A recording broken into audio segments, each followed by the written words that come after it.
नमस्कार दोस्तों, मेरा नाम है आनंद प्रकाश। आज हम एक सेशन करेंगे और ये सेशन होगा संप्रभुता के ऊपर। अब ये जो सॉवरेनिटी या संप्रभुता है, इतनी ज़रूरी क्यों है? हमें क्यों जाननी चाहिए? ये किस एग्ज़ाम के लिए ज़रूरी है? ये न जाने तो क्या होगा? क्या पॉलिटी की शुरुआत इससे ही करनी चाहिए, इसी टॉपिक से, या अन्य टॉपिक्स भी चुन सकते हैं? तो कई सारे सवालों के यहाँ जवाब आपको मिलेंगे हमारी इस सेशन में, और हम कुछ करंट अफेयर्स को भी जोड़ने की कोशिश करेंगे। हमारी ये सेशन हिंदी इंग्लिश मिला के रहेगी, मतलब इंग्लिश कहिए, क्योंकि जो हिंदी मीडियम बच्चे हैं वो भी इंग्लिश की टर्म जानेंगे तो एग्जामिनेशन में बहुत हेल्प मिलती है। खास करके सिविल सर्विसेज एग्जाम में आपको फुली इक्विप्ड होना होता है। जो इंग्लिश मीडियम बच्चे हैं उनको हिंदी जाननी इसलिए ज़रूरी है क्योंकि आपको जो फील्ड वर्क मिलेगा वो मोस्टली, मतलब हालाँकि हर भाषाओं में कहीं भी पोस्टिंग हो जाती है भारत के किसी भी कोने में, लेकिन अगर हिंदी भाषी राज्यों में है, तो आपको जो पोस्टिंग मिलेगी वहाँ पे आपको हिंदी में ही सारी डॉक्यूमेंट्स देखनी होगी आम जनता की। फिर जो आपकी रिज़ॉल्यूशन देनी होगी वो भी हिंदी में देनी होगी। तो इसलिए हम ये सारे सेशंस हिंदी में ही रखेंगे और महत्वपूर्ण मुद्दों पे बात करेंगे। और सबसे महत्वपूर्ण बात ये है कि हम इन सेशंस को रखेंगे कैसे? इन सेशंस को हम, जो हमारी थियोरेटिकल पार्ट है उसको हम थोड़ा करंट अफेयर से जोड़ेंगे, जिससे उस टॉपिक की रिलेवेंसी समझ में आए। जैसे अब आज हम एक टॉपिक जो पॉलिटी का उठा रहे हैं, संप्रभुता, ये क्यों जरूरी है? क्योंकि ये देशों से जुड़ी हुई है। आज हमारे देश में बहुत सारे ऐसे मुद्दे हैं कि कई बार लगता है कि सरकार ये एक ऐसा व्यवहार कर रही है कि वो किसी की नहीं सुन रही है। बहुत सारे विपक्षी दल या बहुत सारे स्वतंत्र पत्रकार ऐसा आरोप लगाते हैं कि सरकार निरंकुश होती जा रही है, भारत में डेमोक्रेसी खत्म होती जा रही है, लोकतंत्र का संकट है। और कुछ लोग ये कहते हैं कि भाई एक मजबूत सरकार चाहिए जो मोदी जी के नेतृत्व में चल रही है, और मजबूत सरकार चाहिए तो हमें ऐसी ही व्यवस्था चाहिए जो वर्तमान में चल रही है। कई बार हम ये देखते हैं कि कोई विदेशी संस्थान भारत सरकार को निर्देश दे देता है। जैसे अभी भारत पाकिस्तान के मध्य में जो एक तरीके से युद्ध हुआ, उसमें भी लगातार ये बात उठ रही थी कि डोनाल्ड ट्रंप क्या भारत सरकार के ऊपर दबाव बना रहे हैं क्या? क्या उन्होंने 35-40 बार जब ये इंटरनेशनली हर एक मंचों से ये कह दिया कि हमने भारत पाकिस्तान के मध्य में युद्ध रुकवाए, सीज फायर करवाया, तो क्या भारत स्वतंत्र है? अगर डोनाल्ड ट्रंप ने इस युद्ध को रुकवाया, तो क्या भारत एक संप्रभु राष्ट्र है? क्या एक स्वतंत्र राष्ट्र है? इसकी हम पूरी व्याख्या इसी सेशन में करेंगे। तो ये सेशन जब आप पूरा देखेंगे तो आपको पूरी पिक्चर क्लियर होगी कि मैं किस संदर्भ में बात कर रहा हूं। तो कई लोग तो कह रहे हैं कि India is not a sovereign country because we are under pressure of US Donald Trump. हम डोनाल्ड ट्रंप के प्रेशर में हैं, हम अमेरिका के प्रेशर में हैं, हम अंतर्राष्ट्रीय संस्थाओं के प्रेशर में हैं। कभी यूनाइटेड नेशंस हमारे ऊपर दबाव बनाती है, कभी डब्ल्यूटीओ हमारे ऊपर दबाव बनाती है। तो हम क्या एक संप्रभु या स्वतंत्र राष्ट्र जैसा व्यवहार कर रहे हैं? तो पहले तो हमें यह समझना है कि ये संप्रभुता है क्या, इसके प्रकार कितने हैं, ये संप्रभुता अप्लाई कैसे होती है, सॉवरेनिटी को कैसे इंप्लीमेंट किया जाता है, वो सारी बातें हम इस सेशन में समझेंगे। तो देखिए, पॉलिटी का टॉपिक हम जनरली क्या करते हैं कि किताबी भाषा में पढ़ने की कोशिश करते हैं और इसलिए समझ में नहीं आता है। जो चीज आपने समझी नहीं है उसको आप इन प्रैक्टिकल एग्जामिनेशन में डिलीवर नहीं कर सकते हैं। आजकल जो सिविल सेवाओं का नेचर है वो ऐसा है कि आपकी समझ, आपकी कॉन्शियसनेस, आपकी बोध के ऊपर सारी डिलीवरी है। अगर आपने सही तरीके से मुद्दों को समझा है, आत्मसात किया है, तो उसके इम्पैक्ट अलग होंगे। तो आइए हम बात करते हैं सॉवरेनिटी की। यहाँ कुछ थंबनेल में आपको दिखाई दे रहा होगा, यहाँ असीम मुनीर दिखाई दे रहा है, यहाँ मोदी जी दिखाई दे रहे हैं, या डोनाल्ड ट्रंप दिखाई दे रहा है। ये सिंबॉलिकली, ये जानबूझ के ये ऐसा रखा गया है जिससे आपको पता लगे कि सॉवरेनिटी होती क्या है, कैसे यूज की जाती है। क्या पाकिस्तान एक सॉवरेन कंट्री है? क्या अमेरिका एक सॉवरेन कंट्री है? क्या भारत एक सॉवरेन कंट्री है? क्या सॉवरेनिटी सभी देशों पे लागू होती है? क्या सभी देश स्वतंत्र हैं? भारत की आबादी के हिसाब से देखें तो दुनिया का सबसे बड़ा देश है। पहले चीन था, अब हमने उसको पीछे कर दिया है। तो अगर ताकत के हिसाब से देखें तो सबसे ताकतवर देश आज के समय में भी चीन है। तो अगर हम सॉवरेनिटी की तुलना करें कि एक नेपाल हो गया, बहुत कमजोर देश है, बहुत छोटा देश है, भूटान हो गया, बांग्लादेश हो गया, फिजी हो गए, सूडान, इरिट्रिया, घाना, तो क्या यहां भी सॉवरेनिटी होती है? क्या यहां भी संप्रभुता होती है? क्या डोनाल्ड ट्रंप या नरेंद्र मोदी जी जो हमारे प्रधानमंत्री हैं, इतने बड़े लोकतंत्र के और इतने ताकतवर लोकतंत्र के, क्या उनको भूटान यात्रा पे जाना था जबकि दिल्ली में ब्लास्ट हो गए थे? तो क्या हमें बराबरी का दर्जा देना चाहिए? तो इन्हीं मुद्दों की चर्चा करेंगे और ये पूरी टॉपिक काफी इंटरेस्टिंग हो जाएगी। और जब तक इंटरेस्ट नहीं पैदा होगा तब तक आप एग्जामिनेशन में 100% फेल करेंगे। क्यों? क्योंकि एग्जाम में जो सवाल पूछे जाते हैं सिविल सर्विसेज में, वो किस तरीके के सवाल होते हैं? वो प्रयोग आधारित होते हैं, वो समझ आधारित होते हैं। तो आइए समझने की कोशिश करते हैं। तो हम बढ़ते हैं आगे। अब एक टर्म है सॉवरेनिटी, और सॉवरेनिटी जो टर्म है, संप्रभुता, इसको हम डिफाइन कैसे करें? What is sovereignty? How can we define? जैसा मैंने कहा कि हमारी सेशन इंग्लिश में रहेगी, हिंदी इंग्लिश, जिससे कि अगर हिंदी का विद्यार्थी है तो उसको इंग्लिश भी थोड़ी मजबूत हो जाए, इंग्लिश का है तो हिंदी की भी समझ बढ़ जाए, और एक बढ़िया कमांड हो पेपर के ऊपर। कई बार हम जब क्वेश्चन पेपर देखते हैं तो आपने देखा होगा कि सिविल सेवाओं में खास करके इंग्लिश मीडियम बच्चों की सिलेक्शन क्यों बढ़ती जा रही है? क्योंकि हिंदी वाला मेहनती तो बहुत है, दिन रात मेहनत कर रहा है, लेकिन वो कई बार प्रश्न को गलत समझ लेता है और उस गलती समझने के ऊपर हो जाती है, क्योंकि यूपीएससी या आजकल की जो लोक सेवा आयोग हैं, चाहे यूपीपीएससी हो या कोई भी बीपीएससी हो, वो क्या करते हैं कि ट्रांसलेशंस में गड़बड़ी कर देते हैं। तो जो उसका मतलब निकलना चाहिए वो नहीं निकल पाया। तो कम से कम अगर हिंदी इंग्लिश में बराबर एक पकड़ रहेगी, ऐसा नहीं कि आप एकदम लॉर्ड मैकॉले हो गए, लेकिन कम से कम वर्ड्स और टर्मिनोलॉजीज पता रहेंगी तो आप चीजों को बेहतर समझ पाएंगे। तो इसीलिए हम एक इंग्लिश सेशन ही रखेंगे और आपकी समझ बेहतर होती जाए इसके लिए। तो हम एक टर्म यूज करते हैं संप्रभुता। अब ये बड़ा महत्वपूर्ण है। देखिए ये इतना महत्वपूर्ण है कि जब भारत का जो संविधान है, कॉन्स्टिट्यूशन, भारत का संविधान ये स्पष्ट रूप से कहता है कि we the people of India, we the people of India, we want to make our country as a sovereign country. बहुत सारी बातें हैं लेकिन हम यहाँ खाली सॉवरेनिटी की बात कर रहे हैं, संप्रभुता की बात कर रहे हैं। और इन मुद्दों को हम जब करंट अफेयर से जोड़ेंगे तो थोड़ा और समझ में आएगा, जैसा कि हमने कुछ इसकी ग्लिम्सेस या कुछ बातें हमने की हैं। तो जब हम संविधान की बात करते हैं तो यहाँ संविधान का मूल उद्देश्य ही है कि देश को सॉवरेन बनाया जाए। यही संविधान का उद्देश्य है, देश संप्रभु बने।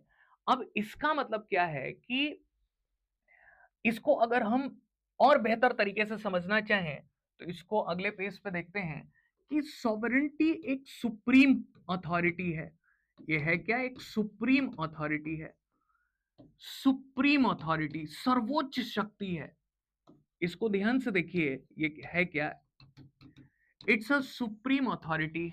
सुप्रीम अथॉरिटी का मतलब सर्वोच्च शक्ति है। किसकी सर्वोच्च शक्ति है? अब इसको ये समझिए कि सर्वोच्च शक्ति है स्टेट की। अब आप कंफ्यूज हो जाएंगे कि स्टेट मतलब यूपी, स्टेट मतलब बिहार, स्टेट मतलब हिमाचल प्रदेश। पॉलिटी में स्टेट का मतलब थोड़ा सा अलग होता है, इसको मैं अभी बता दूंगा जिससे क्लैरिटी हो जाए। तो स्टेट का मतलब समझ लेते हैं, क्योंकि सॉवरेनिटी के बारे में लिखा ही ये गया है पॉलिटिकल साइंस में, और उसी का एक ब्रांच है पॉलिटी जो हम जनरल स्टडीज में पढ़ते हैं। और पॉलिटिकल साइंस में तो जो ऑप्शनल है उसमें तो और भी डेप्थ स्टडी होती है। तो यहां जब हम स्टेट को कहते हैं राज्य, तो राज्य का मतलब क्या होता है पॉलिटिकल साइंस में, ये भी जानना बहुत जरूरी है। अब इसका मतलब क्या है भाई? राज्य का मतलब ये है कि एक ऐसी टेरिटरी हो, डिफाइंड टेरिटरी हो। मतलब ये है कि अगर भारत है तो भारत की एक निश्चित सीमा है, उसका एक निश्चित लैंड है, उसका एक निश्चित समुद्री क्षेत्र है, उसका एक निश्चित वायु क्षेत्र है। आपने सुना होगा कि जब युद्ध की स्थिति होती है या कोई भी स्थिति होती है तो देश क्या करते हैं, कहते हैं कि भाई हमारी सीमाओं का उल्लंघन ना करें, नहीं तो आपके ऊपर कार्रवाई होगी। जैसा अभी भारत पाकिस्तान के मध्य में या ईरान इजराइल के मध्य में तनाव बढ़ा था, तो उस स्थिति में दोनों देशों ने या जिनके मध्य युद्ध होता है, जैसे यूक्रेन रूस का युद्ध हो रहा है, तो उसमें उन्होंने कहा कि आप हमारी टेरिटोरियल इंटेग्रिटी को वायलेट नहीं करेंगे। मतलब हमारी जो क्षेत्र है, हमारी जो सीमाएं हैं, वो चाहे आकाश में हो, धरती पे हो, पानी में हो, आप उसको वायलेट नहीं करेंगे। तो टेरिटरी होनी चाहिए। राज्य होने के लिए टेरिटरी का होना बहुत जरूरी है। तो इन मानकों पे देखें तो भारत एक क्या है, एक राज्य हो गया। क्यों? क्योंकि उसके पास भी टेरिटरी है। नेपाल भी एक राज्य हो गया क्योंकि उसके पास टेरिटरी है। यूपी भी एक राज्य हो गया हमारे देश के अंदर में। अब ये कंफ्यूजन कैसे दूर होगा इसी इसी परिभाषा में कि एक राज्य जो देश के रूप में समझा जाता है, उसमें और हमारे ये राज्यों में यूपी बिहार में क्या फर्क है। एक चीज जो अंतर कर देती है, यूपी में भी अपनी टेरिटरी है और भारत की भी अपनी टेरिटरी है। तो क्या अंतर है मूल रूप से कि हम यूपी को पॉलिटिकल साइंस वाला राज्य नहीं मान सकते। क्यों? उसकी मैं बातें आगे करता हूं। तो जब हम बात कर रहे हैं टेरिटरी की, तो एक क्षेत्र होना चाहिए राज्य का मतलब। अब एक पॉपुलेशन होनी चाहिए, जनसंख्या, पॉपुलेशन होनी चाहिए, एक निश्चित जनसंख्या होनी चाहिए। तो कई सारे देशों में एक जनसंख्या है, पॉपुलेशन होना चाहिए, एक जनसंख्या हो। और तीसरी बात यह है, राज्य होने की ये शर्तें हैं और इसको पालन किए बिना राज्य की स्थिति बनेगी नहीं। These are the precondition, then how can we define state. State means must have territory, must have population. Territory means coastal regions, land, and sky. All these are considered as territory according to political science. ठीक है? तो वही जो मैं हिंदी में बोल रहा हूं उसी को इंग्लिश में ट्रांसलेट कर दे रहा हूं, वही है, इससे घबराना नहीं है। और ऐसे ही सेशन रखेंगे जिससे कि आपकी समझ बढ़े। तो टेरिटरी हो गई, पॉपुलेशन हो गई, और तीसरी बात यह है कि इस पे एक गवर्नमेंट होनी चाहिए, एक सरकार होनी चाहिए। अगर सरकार नहीं होगी तो उस पॉपुलेशन, उस क्षेत्र को नियंत्रित कौन करेगा, उसकी व्यवस्था कौन चलाएगा, ये तो बड़ा कंफ्यूजन हो जाएगा। एक तो एनार्की हो जाएगी, एक भगदड़ की स्थिति हो जाएगी। तो यहाँ पे हमने देखा कि पॉलिटिकल साइंस में स्टेट का मतलब, राज्य का मतलब होता है क्षेत्र, पॉपुलेशन, एक गवर्नमेंट हो, तीन कंडीशन है। और चौथी बात जो है, चौथी बात है कि एक सॉवरेंटी होनी चाहिए। अब देखिए, और जब सॉवरेंटी समझ लेंगे तब इसको टेस्टिफाई करेंगे कि क्या यूपी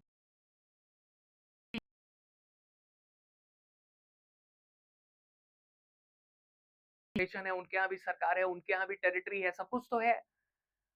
लेकिन ये सॉवरेंटी क्या है, संप्रभुता क्या है, जब ये समझ लेंगे फिर इसको टेस्टिफाई करेंगे और फिर देखेंगे कि क्या पाकिस्तान एक संप्रभु राष्ट्र है, क्या भारत एक संप्रभु राष्ट्र है, इसको समझने की कोशिश करेंगे। तो आइए सीधे टू द पॉइंट बात करते हैं कि संप्रभुता क्या है। तो मैंने कहा कि ये सुप्रीम अथॉरिटी ऑफ स्टेट है, सुप्रीम अथॉरिटी ऑफ स्टेट, सर्वोच्च शक्ति है ऑफ स्टेट की, राज्य की क्या है, ये सर्वोच्च शक्ति है, पहली बात। और ये जो सुप्रीम अथॉरिटी है, ये एक डिफाइंड एरिया में होगी, ये हमने बता दिया, टेरिटरी होगी इसकी। तो इन्हें डिफाइंड टेरिटरी, एक टेरिटरी होगी, एक एक ऐसा क्षेत्र होगा जहां पे सॉवरेंटी का प्रयोग किया जाएगा। इसका प्रयोग कौन करेगा, बाय हुम, यूज कौन करेगा, by whom, by central government. याद रखना, ये हमेशा याद रखिएगा कि केंद्र सरकार ही हमेशा सॉवरेंटी का प्रयोग करेगी, केंद्र सरकार। अब इसका मतलब ये हो गया कि मान लीजिए कि हम भारत की बात करें तो भारत में, अब मैंने कहा था कि भारत में, अमेरिका में, भूटान में, पाकिस्तान में और यूपी, बिहार, इन सब में क्या अंतर है? खाली ये सॉवरेंटी का अंतर आ रहा है, क्योंकि स्पष्ट रूप से लिखा गया है कि सॉवरेंटी का प्रयोग केवल केंद्र सरकार करेगी। तो अगर यूपी में एक निश्चित क्षेत्र है, अगर एक निश्चित सरकार है, अगर जनसंख्या है, लेकिन वहां पे केंद्र सरकार की बजाय राज्य सरकार काम कर रही है, तो राज्य सरकार देश की संप्रभुता का उपयोग नहीं कर सकती। अब मान लीजिए, अब इसको थोड़ा और मैं सिंप्लीफाई करता हूं, आसान करता हूं। मान लीजिए कि डोनाल्ड ट्रंप या विदेश नीति का निर्धारण करना है, तो यूपी के माननीय आदित्यनाथ जी, जो हमारे सीएम हैं, या बिहार के अभी न्यूली इलेक्टेड सीएम हैं नीतीश कुमार जी, या कहीं का कोई सीएम हो, आंध्र प्रदेश का हो चंद्रबाबू नायडू जी, वो नहीं कह सकते कि हम भी तो सीएम है, हमारे पास भी तो राज्य है, हमारे पास भी तो जनसंख्या है, हमारे पास भी तो सरकार है, तो विदेश नीति हम निर्धारित करेंगे। मान लीजिए कि केंद्र सरकार ने यह तय किया कि अमेरिका की माइक्रोसॉफ्ट यूपी में एक प्लांट लगाएगी, तो उस पे योगी आदित्यनाथ जी, या मान लीजिए अखिलेश यादव ही सीएम हो गए, तो कोई भी सीएम होगा वो ये मना नहीं कर सकता कि हम तो नहीं लगने देंगे, क्योंकि ये हमारे सिद्धांतों के खिलाफ है, क्योंकि वो केंद्र सरकार तय करेगी कि देश की विदेश नीति क्या होगी, देश की कर नीति क्या होगी, वो केंद्र सरकार तय करेगी। हमें युद्ध लड़ना है कि नहीं, हमें सीज फायर करना है कि नहीं, हमें डोनाल्ड ट्रंप की दबाव में आना है कि नहीं, हमें डब्ल्यूटीओ के नियम मानने हैं कि नहीं, हमें यूनाइटेड नेशंस के नियम मानने हैं कि नहीं, ये सारी बातें कौन तय करेगा? केंद्र सरकार। तो इसीलिए मैंने कहा कि सॉवरेंटी एक ऐसी सर्वोच्च शक्ति है जिसका प्रयोग केंद्र सरकार करती है। अब ये तो बात क्लियर हो गई कि सॉवरेंटी क्या है, एक शब्द में बोलें तो किसी भी राज्य की, अब राज्य से मतलब यहां देश समझिएगा, देश, तो राज्य की सर्वोच्च शक्ति है जिसका प्रयोग केवल और केवल केंद्र सरकार कर सकती है। क्लियर हो गया? अब कोई भी हमारे देश के अंदर में राज्य ये दावा नहीं कर सकता कि हम भारत की विदेश नीति तय करेंगे। अब आपके मन में कई सवाल आ रहे होंगे, you have many questions from here. If sovereignty is supreme authority of the state and only can be used by central government, then you have many questions. आपके पास बहुत सारे सवाल होंगे कि भाई आप तो कह रहे हैं कि सर्वोच्च शक्ति है, थोड़ा और डिफाइन करिए। तो चलिए आगे और बढ़ते हैं, डिफाइन करके देखते हैं। देखिए, सॉवरेंटी को आप ऐसे भी समझिए कि ये तो मैंने परिभाषा बता दी कि सुप्रीम अथॉरिटी है स्टेट की। अब इसके कुछ कैरेक्टरिस्टिक्स भी हैं, इसके कुछ गुण भी हैं, गुण, कैरेक्टरिस्टिक्स जिसे कह लीजिए, कैरेक्टर मान लीजिए, इसके कुछ गुण भी हैं। अब क्या गुण है? सॉवरेंटी एक यूनिवर्सल कॉन्सेप्ट है। ये जाने बिना आपको बिल्कुल समझ में नहीं आएगा कि दुनिया के देश काम कैसे करते हैं। पॉलिटी का बुनियादी सिद्धांत है, और बुनियादी सिद्धांत ना होता तो क्यों इसको, जो संविधान के इतने विद्वान निर्माता थे, बी आर अम्बेडकर जी के नेतृत्व में, डॉक्टर राजेंद्र प्रसाद के नेतृत्व में, के एम मुंशी के नेतृत्व में, सरदार वल्लभ भाई पटेल के, मतलब एक नाम थोड़े ना है, पूरा विद्वानों की सभा थी वो, जो हमारी कॉन्स्टिट्यूएंट असेंबली थी, संविधान सभा थी, और वहां बैठ के जब लोग निर्णय ले रहे थे, तो उन्होंने संविधान की प्रस्तावना में ये पहला ही सेंटेंस क्यों लिखा? We the people of India want to constitute India as a sovereign country. ऐसा क्यों लिखा? क्योंकि भारत वर्षों वर्षों से गुलाम रहा था। अंग्रेजों की गुलामी 200 वर्षों तक चली थी। अगर पुरानी वाली गुलामी मान ले, हालांकि उस पे अलग डिबेट है कि सल्तनत काल, मुगल काल में भारत गुलाम था कि नहीं, उन्होंने भारतीयता को अपना लिया, लेकिन अंग्रेजों की ही गुलामी माने 200 वर्षों की, तो ये सॉवरेंटी इसलिए महत्वपूर्ण है क्योंकि ये स्वतंत्र राष्ट्र होने की घोषणा करता है। सॉवरेंटी ये बताता है जब भारत के प्रधानमंत्री ये कहते हैं कि India is a sovereign country, जब भारत का संविधान कहता है कि India is a sovereign country, Bharat एक संप्रभु राष्ट्र है, इसका मतलब होता है कि भारत एक स्वतंत्र देश है। भारत किसी के दबाव में नहीं आएगा। भारत एक ऐसा देश होगा जो अपना निर्णय खुद लेगा, चाहे अंदर अपना निर्णय हो चाहे बाहर हो। हम इसको उदाहरण से भी समझेंगे। तो आप एक बात समझिए कि सॉवरेंटी है क्या। पहले तो ये देखिए कि सॉवरेंटी एक होती है इंटरनल, इंटरनल सॉवरेंटी, आंतरिक संप्रभुता। अब इसका क्या मतलब है? मान लीजिए कि कल की डेट में आतंकी कार्रवाई हो जाती है, टेररिस्ट एक्टिविटी होती है, जैसे दिल्ली ब्लास्ट हो गया। मान लीजिए टेररिस्ट एक्टिविटी होती है, उदाहरण ले लेते हैं दिल्ली ब्लास्ट, उदाहरण ले लेते हैं पहलगाम, पुलवामा, उरी, बहुत सारे भारत में ऐसे उदाहरण रहे हैं, संसद पे हमला। तो जब हम इंटरनल सॉवरेंटी की बात करते हैं तो ये हमले क्यों हो रहे हैं? ये हमले इसलिए हो रहे हैं जिससे कि भारत की सरकार को झुकाया जा सके, अपनी डिमांड को मनवाया जा सके, दबाव बना के। क्योंकि उनको पता है कि हम सेनाओं के माध्यम से तो लड़ नहीं सकते। All the terrorist are already knew this fact, they are not able to fight directly against the Indian government, Indian army, because we have the largest uh, military, so they cannot counter directly.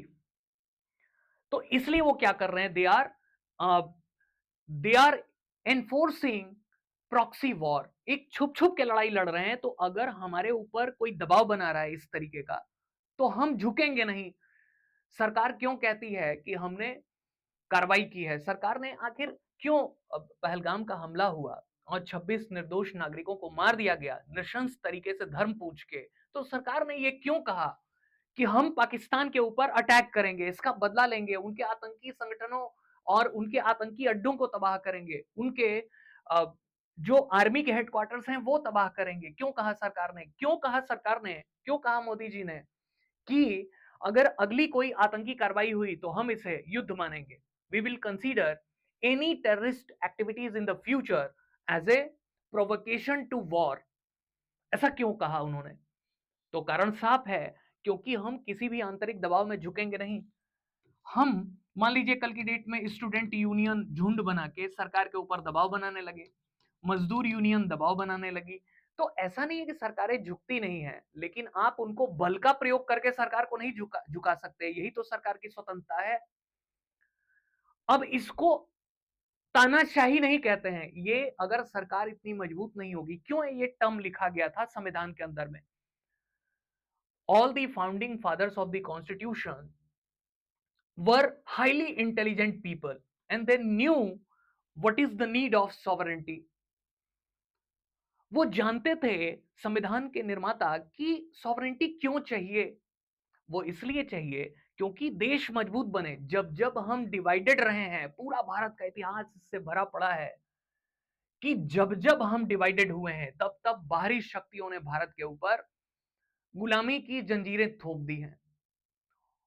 Always we were suppressed by the alien powers, we were colonized, we were uh, under the forces of imperialism when we were divided. जब जब हम divided रहे हैं तब तब हमारी स्थिति ये रही है कि गुलाम बने हैं। यहां भी वही स्थिति है, तो सरकार झुकेगी नहीं, संविधान ही उनको ताकत दे रहा है। इसीलिए हम कहते हैं ना कि हमने तो सरकार के सामने डिमांड रख दी, सरकार को तो झुक जाना चाहिए। देखिए, सरकार से बातचीत करना लोकतांत्रिक व्यवस्था में, अगर सरकार जॉब नहीं दे पा रही है, सरकार हमें बढ़िया व्यवस्था नहीं दे पा रही है, अगर सरकार हमारी मांगों को मान नहीं रही है, तो वो एक अलग मसला है, वो एक अलग प्रवृत्ति है। वो मतलब ये हो गया कि सरकार थोड़ी इगोइस्टिक हो गई है, वो सम्मान नहीं कर रही है नागरिकों का। लेकिन आप ये कहें कि झुंड बना के जाएं और प्रधानमंत्री ऑफिस में बम फोड़ दें और कहें कि आपको हमारी बातें माननी ही पड़ेंगी, तो ये तो सॉवरेंटी को चैलेंज किया जा रहा है ना। अभी एक मुद्दा आपने सुना होगा उमर खालिद का, जो जेएनयू में नारे लगाए गए थे कि भारत तेरे 100 टुकड़े हों। और उसमें कई लोग बने थे, तो उमर खालिद को 5 साल से बेल नहीं मिली है। और अभी देखिए, अभी 2-3 दिन पहले की न्यूज़ है कि न्यूज़पेपर में छपा था कि सरकार के वकील ने ये कहा कि उमर खालिद का स्टेटमेंट भारत की सॉवरेनिटी पे हमला था। जब उसने कहा कि भारत तेरे 100 टुकड़े हों, उसने कंस्पिरेसी की भारत में अनरेस्ट लाने के लिए, भारत में उत्पात मचाने के लिए।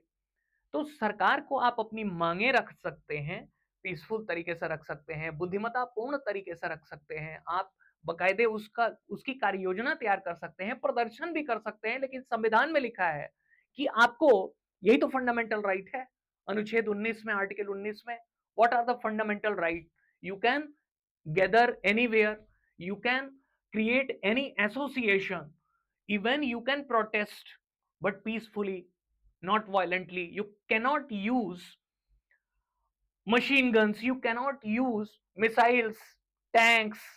अब ऐसा तो नहीं कि आपको अपनी बात मनवानी है तो हमारा संविधान देता तो है स्वतंत्रता, लेकिन आप हथियार थोड़े ना यूज करने लगेंगे, बम थोड़े ना यूज करेंगे अपनी बातों को मनवाने के लिए। संगठन बनाइए, लेकिन आप आतंकवादी संगठन थोड़े ना बना सकते हैं।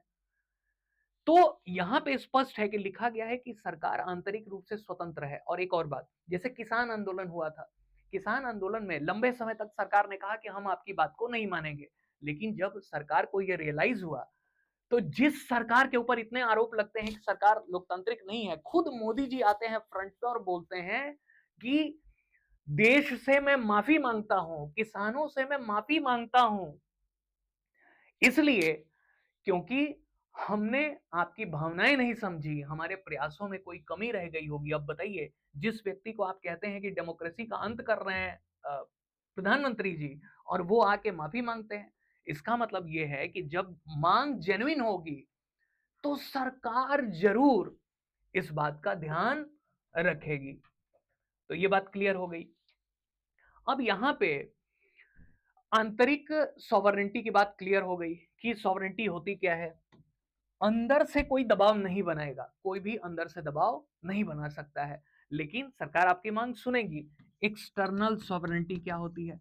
अब कल की डेट में जैसे एक बात हो रही थी ना कि डोनाल्ड ट्रंप क्यों इतने बेचैन थे, बाह्य संप्रभुता कहते हैं इसको, बाहरी संप्रभुता, बाह्य संप्रभुता। अब कल की डेट में डोनाल्ड ट्रंप ये कह रहे थे ना कि हमने 35-40 बार कहा कि हमने सीज फायर करा दिया, वो तरीके तरीके के दबाव बना रहे थे। वो असीम मुनीर को, पहली बार ऐसा हुआ कि किसी पाकिस्तान के इन गवर्नेंस, एक तरीके से समझिए शासन शक्ति में बैठा हुआ मिलिट्री अधिकारी जाता है अमेरिका के प्रेसिडेंट के बुलावे पे स्टेट डिनर करने के लिए। तो पाकिस्तान का नाम लेके डोनाल्ड ट्रंप ने कई बार ट्रिगर करने की कोशिश की भारत की सरकार को। उन्होंने ये कहा कि पाकिस्तान से पेट्रोल खरीदेगा भारत, उन्होंने ये कहा कि पाकिस्तान के साथ हमारी क्रिप्टो करेंसी के समझौते होंगे, पाकिस्तान एक दिन बहुत ताकतवर देश बन जाएगा। वो किस लिए कर रहा था ये सारी बातें? वो कह रहा था कि सीज फायर मैंने ही कराया। वो ये सारे दबाव क्यों डाल रहा था डोनाल्ड ट्रंप? क्योंकि भारत के साथ ट्रेड डील उसके पक्ष में जाए। भारत का अमेरिका के साथ 200 बिलियन डॉलर का ट्रेड चल रहा है और इसको 2030 तक 500 बिलियन डॉलर तक ले जाने की योजना है। तो अगर भारत अपने किसानों की रक्षा नहीं करेगा, अमेरिका तो विकसित देश है, उसके पास दुनिया भर के संसाधन है, वो उसके यहाँ किसानी लोग करते नहीं, वो तो औद्योगिक देश है, हथियारों का प्रोडक्शन करता है, टेक्नोलॉजी का प्रोडक्शन करता है, बहुत कमाता है। उसके यहाँ तो 4% खाली जीडीपी में योगदान है उनके एग्रीकल्चर एक्टिविटीज का। तो उसके किसान ज्यादा सक्षम है, तो वो चाह रहा था कि किसानों के लिए जो उनके प्रोडक्ट हैं भारत के बाजार में, उसको हम लेके चले आए। तो भारत के किसान तो और गरीब होते जाएंगे। भारत में आज भी 55% लोग किसानी की गतिविधियों के ऊपर निर्भर हैं। तो भारत सरकार रेस्पॉन्ड ही नहीं कर रही है या बहुत सोच समझ के रेस्पॉन्ड कर रही है। क्यों? क्योंकि हम किसी के दबाव में नहीं आएंगे। जब भारत बहुत कमजोर था, एक एक न्यू बॉर्न कंट्री था, when India was a newborn country after the 1947 independence, when Nehru ji was the prime minister, then what he had chosen non-alignment movement. He clarified his position as a premier of India that we were not aligned with any group, even with USSR, even with NATO. जब भारत बहुत कमजोर था तो भी नेहरू जी ने तय किया कि भारत किसी एक खेमे में नहीं जाएगा, न वो यूएसएसआर के साथ जाएगा जो आगे चल के रूस में बदल गया, उसमें कई टुकड़े हो गए, 15 टुकड़े हो गए, और न नेटो के साथ जाएगा जो अमेरिका संचालित ऑर्गेनाइजेशन था। नेटो आज भी है। तो कहने का मतलब ये है कि हम लोग एक्सटर्नल दबाव में नहीं आते। कल की डेट में यूएन कुछ भी कह दे, कुछ भी कोई संस्था पास कर दे, जैसे इस्लामिक ऑर्गेनाइजेशन एक संस्था ने कह दिया कि भाई भारत गलत काम कर रहा है, तो भारत तुरंत उसकी निंदा कर देता है। तो हम लोग सॉवरिन हैं, न आंतरिक रूप से हमें कोई दबा सकता है, न बाह्य रूप से दबा सकता है। और ये किसकी बातें हो रही हैं? क्योंकि sovereignty only can be used by central government. जो केंद्र सरकार है वही सॉवरेंटी यूज करेगी। अमेरिका में उसको फेडरल गवर्नमेंट कहा जाता है क्योंकि वहां की व्यवस्था संघीय है। तो ये दो बातें तो क्लियर हो गई। क्या क्लियर हो गया? कि इंटरनल और एक्सटर्नल दोनों रूप में सुप्रीम अथॉरिटी कार्य करने योग्य होनी चाहिए। तो इन मायनों में देखें तो भारत एक सॉवरिन कंट्री है, इसमें तो कोई संदेह नहीं है। हालांकि 100% कुछ भी नहीं होता है। कई बार हम इंटरनेशनल, अब जैसे सीज फायर किया, तो हमने सीज फायर इसलिए किया कि युद्ध अनलिमिटेड टाइम तक तो चलेगा नहीं। चाहे ईरान और इसराइल लड़ रहे हैं तो तुरंत समाधान हो गया। क्या यूक्रेन और रूस लड़ रहे हैं तो तुरंत समाधान हो गया? क्या अमेरिका अफगानिस्तान में जाके तुरंत समाधान करने में सक्षम हुआ? क्या 10 साल रूस अफगानिस्तान में रहा 79 से 89 तक, तो क्या समाधान हो गया? तो युद्ध किसी भी माध्यम का समाधान नहीं है। War is not a permanent resolution of any crisis. That is proven doctrine. ये तो एकदम प्रूवन सिद्धांत है। तो यहां कहने का मतलब यह है कि एक्सटर्नल सॉवरेंटी जो है और इंटरनल सॉवरेंटी, वो दोनों मिला के ये सॉवरेंटी का रूप बना है। मतलब हमारी केंद्र सरकार को कोई भी दबाव में नहीं ले सकता। तो अल्टीमेटली हम कह सकते हैं कि हमारा जो देश है वो सॉवरिन है। यहां तक तो क्लियर हो गया। और भी इसमें स्पेसिफिकेशंस होते हैं, जैसे डिज्योर सॉवरेंटी, डिफैक्टो सॉवरेंटी, ये सब और भी फर्दर स्टडीज में हम देखेंगे। जब हमारी प्रॉपर क्लासेस चलने लगेंगी टॉपिक वाइज, सब्जेक्ट वाइज, तो हम इसको और डिटेल में करेंगे। लेकिन यहाँ ये मूल ढांचा समझने के लिए बहुत जरूरी है, बुनियाद बनाना जरूरी है किसी भी बिल्डिंग को बनाने के लिए। Plinth is very important to construct a building. तो यही काम हम कर रहे हैं कि एक तरीके से हम बुनियाद बना रहे हैं उन मुद्दों को एक विस्तार से समझने के लिए। क्योंकि देखिए, समझ ही जरूरी है सिविल सर्विसेज में। तो समझ बढ़ानी है, और समझ बढ़ा के उसको रियल लाइफ में उसको समझना है कि जो घटनाएं घट रही हैं करंट अफेयर में, जो दुनिया में हो रहा है, जो भारत में हो रहा है, वो कैसे हमारी टॉपिक से रिलेटेड है। फिर रटना कुछ नहीं पड़ेगा, वो सीधे हमारे दिमाग में ट्रांसफर हो जाएगा। फिर आंख मूंद के भी आंसर लिख लोगे, आंख मूंद के भी कुछ भी बोल दोगे। सेल्फ डिपेंडेंसी चाहिए, अपने ऊपर निर्भरता चाहिए। आंख मूंद के भी किसी टॉपिक पे कोई बोले तो आप बोल सकें, लिख सकें, वो वाली आत्मनिर्भरता चाहिए। तब जाके सिविल सर्विसेज में आप रियली पार्टिसिपेट कर पाएंगे और रियल कंटेंडर बनेंगे सिलेक्शन के। बाकी तो एक बार नेहरू जी ने कहा था कि खेल हार में जीत और हार होना महत्वपूर्ण नहीं है, खेल भावना जरूरी है। तो सिविल सर्विसेज में अगर ये वाला रूल लगा दिया तो आप लंबे समय तक बाहर रहेंगे।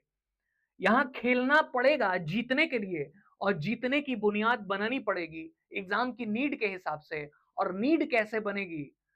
बुनियाद बना के। और बुनियाद कैसे होगा? कॉन्सेप्ट क्लियर करके। और कॉन्सेप्ट जब क्लियर रहेगा तो उसको हम समाज में यूज करेंगे, उसको देश की व्यवस्था में यूज करेंगे, करंट अफेयर में यूज करेंगे। और फिर कुछ याद करने की जरूरत ही नहीं है, कोई रट्टाफिकेशन करने की जरूरत ही नहीं है। अब ऐसा तो नहीं होगा ना कि आज रटा और कल सफा, बोलते हैं ना केमिस्ट्री हिस्ट्री बहुत बेवफा, आज रटा कल सफा, तो वो वाला हिसाब किताब नहीं लगाना है। तो ये तो बातें क्लियर हो गई। अब एक और बात कि मेरा सवाल ये था, शुरू में ही मैंने कहा था कि क्या ये जो सॉवरेंटी है, ये जो संप्रभुता है, क्या हर देश में होती है? Is sovereignty available in all countries? क्या पाकिस्तान में भी है, क्या नेपाल में भी है, क्या बांग्लादेश में भी है?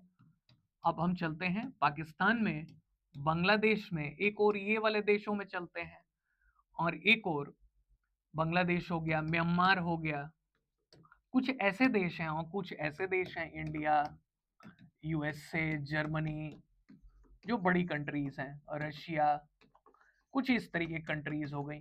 बहुत सारी सारी दुनिया की जितनी कंट्रीज हैं, 205 के आसपास देश हैं, वैसे तो 193 मेंबर्स हैं यूनाइटेड नेशंस के, वही रिकॉग्नाइज्ड हैं। तो सवाल ये है कि क्या इन सभी देशों में संप्रभुता है? ये हमने सेशन की शुरुआत में ही ये सवाल उठाया था, क्या संप्रभुता है? तो बात ये है कि अब इंडिया में एक सेंट्रल गवर्नमेंट है, मान लीजिए मोदी जी हैं, इनकी सरकार चल रही है सेंट्रल गवर्नमेंट पे, तो अब इनकी बातों को कोई क्वेश्चन नहीं करेगा। यहाँ तक कि सुप्रीम कोर्ट में भी आप जाएंगे तो सुप्रीम कोर्ट यही कहेगी कि अगर नियम कानून से सरकार ने कोई काम किया है तो हम इसमें हस्तक्षेप नहीं करेंगे। अब संविधान विरुद्ध होगा तब तो हस्तक्षेप होगा, लेकिन अगर संविधान सम्मत है तो कोई इसमें डिस्टर्बेंस नहीं है। सरकार स्वतंत्र है, ना कोई उसको बाहर से दबाव बना सकता है, ना कोई अंदर से दबाव बना सकता है, निर्णय लेने के लिए स्वतंत्र है। तो एग्जैक्टली अगर बोले तो supreme authority, supreme decision making power, that is sovereignty. यही तो है कि अगर हम निर्णय लेने में स्वतंत्र हैं तो है तो स्वतंत्र। यहाँ डोनाल्ड ट्रंप देखिए, स्वतंत्र है वो, उनकी सरकार जो निर्णय ले ले। हालांकि वहां राज्य भी बहुत मजबूत हैं, लेकिन अंतिम रूप से तो देश की कार्यभार फेडरल गवर्नमेंट के ऊपर ही है जो ट्रंप चला रहे हैं। जर्मनी में आइए, अब जर्मनी या रशिया देख लीजिए, पुतिन हो गया या इस तरीके का। अगर आप इन देशों में भी देखेंगे तो ये भी एक तरीके से जो वहां की सेंट्रल गवर्नमेंट है उसी से गवर्नड है। ऐसा नहीं कि वहां की मिलिट्री रूस की कह दे कि हम अपने हिसाब से डिसीजन ले रहे हैं, और आप अपने पुतिन साहब आप अपने हिसाब से डिसीजन लीजिए। भारत में भी ऐसा नहीं है। ऐसा तो नहीं कि हमारे जो सीडीएस हैं अनिल चौहान जी, वो कह दें कि हम प्रधानमंत्री के अगेंस्ट में जा रहे हैं, हम अपना कुछ मत रखेंगे। ऐसा तो नहीं है। अब इन जरा देशों को देखिए, पाकिस्तान में यहाँ पे मिलिट्री बैठी होती है, यहाँ मिलिट्री है, यहाँ मौलाना बैठे हुए हैं जो टेररिस्ट ऑर्गेनाइजेशंस को चलाते हैं, यहाँ दिखाने की एक गवर्नमेंट भी बैठी हुई है। जैसे हमारे शाहबाज शरीफ हैं, नवाज शरीफ के भाई। तो ये सॉवरेंटी बटी हुई है यहाँ पे। क्यों? मिलिट्री कुछ अथॉरिटी रखती है, मिलिट्री कुछ कहेगी, सरकार कुछ कहेगी, वहां के मौलाना मुफ्ती वो भी किसी के कंट्रोल में नहीं है। अब जैसे जैशे मोहम्मद है, और मसूद अजहर एक क्या है, एक आतंकवादी है और एक मौलाना भी है। ऐसे ही हाफिज सईद है, जमातुल दवा का चीफ, जो लश्कर तैयबा था उसी का एडवांस वर्जन है जमातुल दवा। तो अगर ये सब मुफ्ती मौलवी हैं, ये किसी कंट्रोल में नहीं है, मिलिट्री के कंट्रोल में भी नहीं है। मिलिट्री अगर कुछ कहेगी भी तो उसके अगेंस्ट में भी जाके आतंकी कार्रवाई कर देंगे। तो राज्य के कंट्रोल में नहीं है ये। मिलिट्री अपना अलग राग आलाप रही, असीम मुनीर अलग कुछ बोल रहा है, और कभी कभी सरकारें भी भारी पड़ जाती हैं। जैसे इमरान खान की सरकार थी तो थोड़ी मजबूत थी, शक्तियों का प्रयोग कर रही थी। तो यहाँ सॉवरेंटी डिवाइडेड है। अगर उस संप्रभुता को कई सारी संस्थाएं यूज कर रही हैं, इसका मतलब रियल जो सिस्टम में पाकिस्तान एक सॉवरेन कंट्री नहीं है, खाली कहने के लिए होगा। बांग्लादेश में भी वही हाल है। यहाँ पे शेख हसीना को क्या कर दिया गया? हटा दिया गया। वहां बहुत बड़ी स्टूडेंट की क्रांति हो गई, वहां मिलिट्री पीछे से बैकिंग कर रही है मोहम्मद यूनुस को, तो वहां भी सॉवरेनिटी डिवाइडेड हो गई। तो ये सब कंट्रीज कहने को तो सॉवरेन है, लेकिन रियलिटी में सॉवरेन नहीं है, संप्रभु नहीं है, सब जगह मिलिट्री कंट्रोल में है। चाइना में, चाइना सॉवरेन कंट्री है क्योंकि यहाँ पे जिनपिंग के नेतृत्व में, कम्युनिस्ट पार्टी के नेतृत्व में ही पूरा देश चल रहा है, तो सॉवरेनिटी क्लियर हुई। हमारे यहाँ की सॉवरेनिटी एकदम परफेक्ट किस्म की है, हालांकि 100% तो कुछ नहीं होता है, लेकिन एक बढ़िया किस्म की है। और यहाँ पे सॉवरेनिटी डिवाइड है, ये सब फेल्ड स्टेट है। क्या बोलेंगे? फेल्ड स्टेट, असफल राज्य, फेल्ड स्टेट्स हैं, असफल राज्य हैं। इसीलिए कहा जाता है कि सॉवरेनिटी की परिभाषा में कहा जाता है कि सॉवरेनिटी रियल में क्या होगी, अब 100% तो कुछ नहीं होता है, लेकिन इसकी एक जो फीचर होगी वो ये होगी कि ये इक्वालिटी देता है। इक्वालिटी मतलब कि अगर छोटा छोटा देश हो या बड़ा देश हो, जैसा मैंने शुरू में कहा है, तो अगर छोटा देश हो या बड़ा देश हो, वो दोनों सॉवरिन माने जाएंगे और दोनों को एक साथ टेबल पे वार्ता करने के लिए बुलाया जाएगा, सम्मान दिया जाएगा। भारत भी करता है, अमेरिका भी करता है, चाहे जिस मजबूरी से करे। अब अमेरिका और पाकिस्तान का क्या मेल है, भारत और भूटान का क्या मेल है? लेकिन अगर प्रधानमंत्री जी का कार्यक्रम फिक्स था तो वो गए कि भाई हमारी कार्यक्रम के उसमें व्यवधान ना पड़े। हालांकि उसको लेके कई लोग कह रहे हैं कि गलत भी है, विस्फोट के बाद तुरंत नहीं जाना चाहिए था, वो अलग मसला है। लेकिन हमने भूटान को, नेपाल को, सबको बराबरी की इज्जत दी है, बांग्लादेश को। तो कहने का मतलब ये है कि कोई छोटी कंट्री हो, कोई बड़ी कंट्री हो, सब बराबर हैं इस सॉवरेंटी की दुनिया में, सबको बराबर की इज्जत मिलेगी। दूसरी बात कि ये जो सॉवरेंटी है ये क्या है, यूनिवर्सल है। यूनिवर्सल, सार्वभौमिक। एक तो समानता है इसमें, जो भी देश होगा अगर उस वो सॉवरेनिटी के कॉन्सेप्ट पे खरा उतरता है तो उसको समानता है, सब देश आपस में बराबर होंगे, इज्जत उतनी ही मिलेगी। इसीलिए यूनाइटेड नेशंस में ये नहीं कहा जाता है कि अमेरिका बड़ा है, भारत बड़ा है और ये देश छोटा है। सबको बराबर मंच दिया जाता है कि एक दूसरे की बातों को रख सके। यूनिवर्सल मतलब सार्वभौमिक, पूरी दुनिया में यही सिद्धांत है, ये पूरी दुनिया के लिए एक है। सार्वभौमिक मतलब क्या होता है, यूनिवर्सल मतलब क्या होता है कि पूरी दुनिया में ये वर्ल्ड लेवल पे यही कॉन्सेप्ट है। ऐसा नहीं कि हमारी सॉवरेनिटी अलग और आपकी सॉवरेनिटी अलग, तो ये यूनिवर्सल हो गया। तीसरी बात कि ये इंडिविजिबल है। अभी मैंने कहा कि अविभाज्य, अविभाज्य का मतलब इसको बांटा नहीं जा सकता। अविभाज्य मतलब इसको बांटा नहीं जा सकता। अभी हमने देखा था कि पाकिस्तान वाले मसले में तो बट गया, इसलिए पाकिस्तान एक सॉवरेन कंट्री नहीं है, क्योंकि इसका ये स्तंभ है, it's the plinth of basis of sovereignty, indivisible, अविभाज्य, इसको कोई बांट नहीं सकता। अगर आपने बांट दिया, अब मान लीजिए इंडिया में ही कल की डेट में यूपी की सरकार कहे कि हम थोड़ी सी सॉवरेंटी यूज कर लें, बिहार की सरकार कहे कि हम सॉवरेंटी यूज कर लें, नीतीश कुमार कहें कि हम करेंगे क्योंकि हमने तो आपको समर्थन दिया है केंद्र में, चंद्रबाबू नायडू कहें कि हम करेंगे थोड़ी सी सॉवरेंटी क्योंकि मोदी जी हमने आपको समर्थन दिया है केंद्र में, ऐसा नहीं होगा। सरकार भले समर्थन से बनी हो, भले ही कोalition गवर्नमेंट हो, even it is कोalition government formed by the regional parties support, despite that central government will be the single authority to use sovereign powers। Central government ही अंतिम रूप से इस शक्ति का प्रयोग करेगी, तो अविभाज्य होगा। इसका मतलब अगर इस पैरामीटर पे देखें, इस मानदंड पे देखें, तो बांग्लादेश आपको सॉवरेन नहीं दिखाई देगा, संप्रभु नहीं दिखाई देगा, पाकिस्तान नहीं दिखाई देगा, म्यांमार नहीं दिखाई देगा, फिजी नहीं दिखाई देगा। तो ये तो समझ में आ रहा होगा। एक और बात, और वो है इन एलियनेबिलिटी। इन एलियनेबिलिटी मतलब ये है कि अहस्तांतरणीय, हस्तांतरणीय मतलब कि किसी को ट्रांसफर नहीं किया जा सकता है, नॉन ट्रांसफरेबल। इसको आप ट्रांसफर नहीं कर सकते, no one can take this sovereignty. ऐसा नहीं बोलेंगे मोदी जी कि ऐसा है कि हम एक महीने छुट्टी पे जा रहे हैं और तब तक मध्य प्रदेश की सरकार वो भी बीजेपी की है, यूपी की सरकार वो भी बीजेपी की है, यही लोग भारत की सॉवरेंटी को देखेंगे ना। ऐसा हो सकता है कि वो छुट्टी पे जाएं, बीमार हो जाएं, तो उनकी जगह कोई उन्हीं का सीनियर मिनिस्टर राजनाथ सिंह, नितिन गडकरी, अमित शाह जी कोई इंचार्ज बन जाए, लेकिन सॉवरेंटी डिवाइड नहीं होगी। ऐसा नहीं कि थोड़ा अधिकार ये यूज कर लें, थोड़ा यूपी वाले कर लें, थोड़ा बिहार वाले कर लें, ऐसा नहीं होगा। और जबकि ये पाकिस्तान बांग्लादेश में आपको दिखेगा, सॉवरेंटी सरकार यूज नहीं कर रही है, मिलिट्री यूज कर रही है, बांग्लादेश में भी और पाकिस्तान में भी, म्यांमार में भी यही सब चल रहा है, नेपाल में भी अब वही हालत है, श्रीलंका में भी वही हालत है। जहां जहां जेनजी प्रोटेस्ट के नाम पे आंदोलन किए गए और कहा गया कि सरकारें हटा देंगे, वहां पे क्या हालत चल रही है, यही चल रहा है। अहस्तांतरणीय है। तो कहने का मतलब ये है कि ये अहस्तांतरणीय है, ट्रांसफर नहीं होगी। आप सरकारें तो हटा देते हैं, लेकिन अंततः जहां-जहां जेनजी का प्रोटेस्ट हुआ है, मिलिट्री ने उसको टेक ओवर कर लिया है। तो Gen Z protest, violent protest is a mirage. एक तरीके से मिराज है ये, मृग मरीचिका, जो रेगिस्तानी क्षेत्र में होता है कि जहां जल दिखाई देता है गर्मी के दिनों में। It's a kind of Miraj.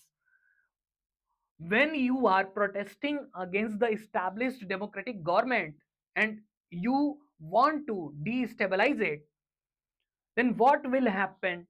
Till yet we have examples of Nepal, Bangladesh, anywhere, Sri Lanka, and after the regime change, military taken over the government. Military ने क्या किया है? कब्जा कर लिया है। क्या फायदा हुआ? अंत में तो मिलिट्री का शासन दिख रहा है। भारत में भी कुछ लोग कह रहे हैं कि जेनजी प्रोटेस्ट करे और मोदी जी की सरकार जो बहुत अहंकारी हो गई है, डेमोक्रेसी का अंत कर रही है, इसको हटा दें। तो ये खाली विपक्ष की बातें हैं, इसमें कोई दम नहीं है। सरकार अपने सॉवरेन अधिकारों का प्रयोग कर रही है, हालांकि उस पर आप विचार विमर्श कर सकते हैं। विचार विमर्श सबके लिए खुला है, क्योंकि पॉलिटिकल व्यूज एक ऐसी चीज होती है कि सबके विचार अलग हो सकते हैं और सबका सम्मान करना चाहिए। डेमोक्रेसी का मतलब यही होता है कि एग्रीमेंट ऑन डिसएग्रीमेंट्स, असहमतियों पे सहमति ही लोकतंत्र है। मैं आपसे असहमत हूं, आप भी मेरे से असहमत हो सकते हैं, हम दोनों लोग असहमत होते हुए भी एक दूसरे के साथ रह सकते हैं। यही लोकतंत्र है, यही सच्चा लोकतंत्र है। बाकी तो अब खून खराबा भी कर लो। तो इस पैरामीटर के ऊपर अगर हम देखें तो बहुत क्लियर सी बात है, और वो क्लियर बात क्या है कि हमने जिस सॉवरेंटी की बात की कि भारत एक संप्रभु राष्ट्र है, और ये बिल्कुल एकदम 100% सत्य सिद्ध हो गया। हर पैरामीटर पे जो संप्रभुता की परिभाषा है, जब हमने उसको कसौटी पे कसा तो देखा कि भारत एक संप्रभु राष्ट्र है, अमेरिका एक संप्रभु राष्ट्र है, लेकिन पाकिस्तान जैसे देश, बांग्लादेश जैसे देश ये सॉवरेन नहीं है। These countries are not sovereign because they are completely failed when we tested all these parameters on these countries। सारे पैरामीटर्स जब हमने इनके ऊपर टेस्ट किए तो ये फेल हो गए, क्योंकि ये सॉवरेंटी तो बांट बांट के यूज कर रहे हैं। कभी मिलिट्री उस अधिकार का यूज कर रही है, कभी आतंकवादी संगठन कर रहे हैं, कभी वहां की दिखावे वाली लोकतांत्रिक सरकार कर रही है। तो यहाँ पे ये वाली स्थिति बन गई है। तो आज का सेशन हम यहीं पे समाप्त करते हैं। ये सीरीज हमारी चलती रहेगी और इसमें बहुत सारी बातें हैं। जब हम इसकी डिटेल क्लासेस करेंगे तो एक एक पक्ष के ऊपर और भी विस्तार से बात करेंगे। फिलहाल ये एक ओवरऑल व्यू बनाने की कोशिश है हमारी। इस सेशन में एक व्यू बनाने की कोशिश कर रहे हैं हम कि आखिर हम सब्जेक्ट को अप्रोच कैसे करें। क्या रट्टा लगा दें, या खाली किताबी भाषा शैली का प्रयोग करें, या रटे रटाए पीडीएफ यूज कर लें, या चीजों को समझें, उसको अपने आसपास की होने वाली घटनाओं से जोड़ें और सीखें और तब समझें। तो पूरा कोर्स मुट्ठी में हो जाएगा और एग्जाम क्वालिफाई करना आसान हो जाएगा। तो यही हमारी सेशंस में कोशिश रहेगी और ऐसे ही सेशंस हमारे आते रहेंगे। तो मिलते हैं इसी तरीके की अगली सेशन में। तो आप बने रहिए, तब तक के लिए नमस्कार, थैंक यू, धन्यवाद।